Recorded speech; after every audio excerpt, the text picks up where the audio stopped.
The story of the courtship of Wayne and Elma took place over several years and in many locales.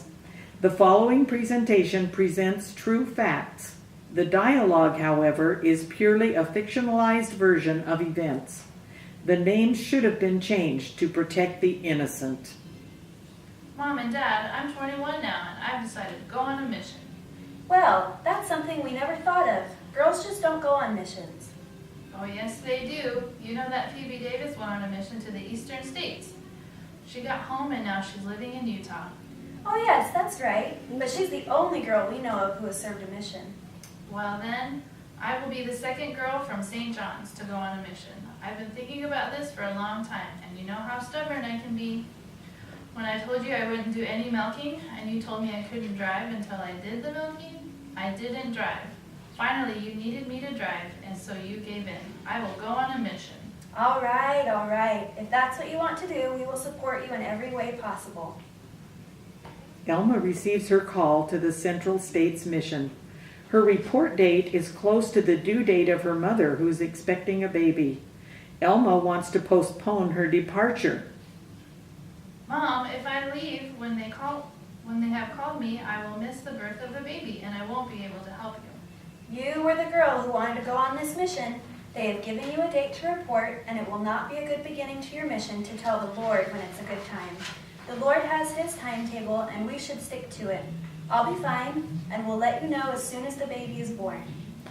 That baby was born prematurely, just a few weeks into Sister Brown's mission. His name is Brent Whiting Brown. While on her mission, Elma's office skills are needed in the mission office. There, she is tasked with opening the reports sent in by the elders and sisters to President Bowen's office. One missionary in particular, an Elder Smith, his letters were very brief and not very newsy, usually consisting of the same 2 sentences. Both Sister Brown and Mission President Bowen noticed the lack of information. In a small church in Tulsa, Oklahoma, Elder Smith and Sister Brown had a chance meeting. There, they shook hands and engaged in small talk. Their mission area was large, but Sister Brown was acquainted with all the missionaries because of her work in the mission office. Well, nice to meet you, Elder Smith. Hello, Sister Brown. I understand you've been working in the mission office. Yes, I have, and I've noticed you don't send much information in your letters to President Bowen. Well, sorry. I think doing the work is more important than reporting on the work.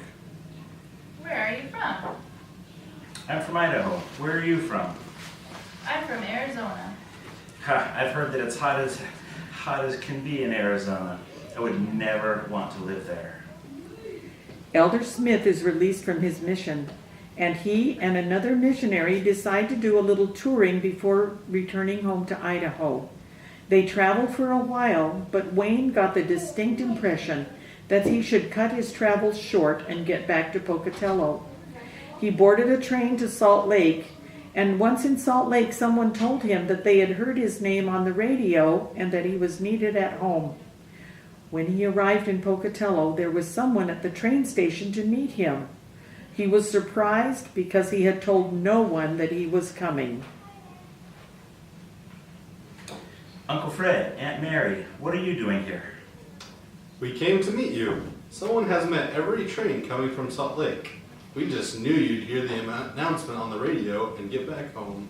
I never did hear any announcement, but I did have a strong feeling that I needed to get home. We're so happy you're here. Later today, there is a memorial service for your brother, Don. Since he's buried overseas, there will be no regular funeral, but your mom is still grieving, and seeing you will make her feel a little better, I'm sure. What a blessing you made it on time. When Sister Brown was released from her mission, she returned to St. John's, where she was delighted to meet her baby brother. Since she was not working yet, she was his babysitter while their mother taught school. Elma then moved to Salt Lake to attend LDS Business College. During and between schools, she had several jobs in the area, including working at Dupler's Fine Furs and Hill Air Force Base. At Hill, she even won an efficiency award of $25. In Salt Lake, she lived with Aunt Min and Uncle Don Priestley. It was a bustling house with some of Elma's sisters and cousins living there too. In Salt Lake were many returned missionaries from the Central States Mission where Elma and Wayne had served. Elma was dating some of her missionary friends, and there were group activities. Meanwhile, up in Idaho, Wayne too was courting. He got engaged to a girl named Dorothy, but after a time, she returned his ring and broke off the engagement. When that happened, Wayne started writing to Elma in Salt Lake. Due to the war, most of the men didn't have cars, but Wayne did. Elma, are you going to be home tonight? No, I've got a date. Another date? We can't keep up with all these fellows. Well, they are just friends from a mission. We have fun together, but so far there's nothing serious going on. But I do enjoy going out with them. But that elder, Wayne Smith, is really annoying. He never calls to tell me when he's coming down from Pocatello. He just shows up. Most of the returned missionaries don't have a car, so he kindly offers me and my date a ride home. He drops my date off first, and then he thinks I'm his date. He's got some nerve. Well, of all the fellows of yours I've met, I really do like that Smitty the best. In the end, they got more serious, and finally, Wayne took Elma home to Pocatello to meet his parents. Well, son, we were really happy to finally meet your Arizona girl. She seems like a lovely gal, and it's wonderful that she went on a mission. We were hoping you would marry an Idaho girl, but since it seems you have decided on her, we'll be happy. I hope she doesn't mind, but her first name doesn't seem to fit her, so I'm going to call her Brownie. And in the Smith family, she was Brownie for always. That weekend, Wayne took Elma to the Fort Hall Monument, where Wayne proposed. He had no ring. We never found out what happened to the ring Dorothy returned to him. And so Elma refused to accept the proposal until there was a ring to seal the deal. They procured a tiny diamond set in gold, which Darrell wears now. They were sealed for time and all eternity by Margie Peterson in the Salt Lake Temple on June 3rd, 1947.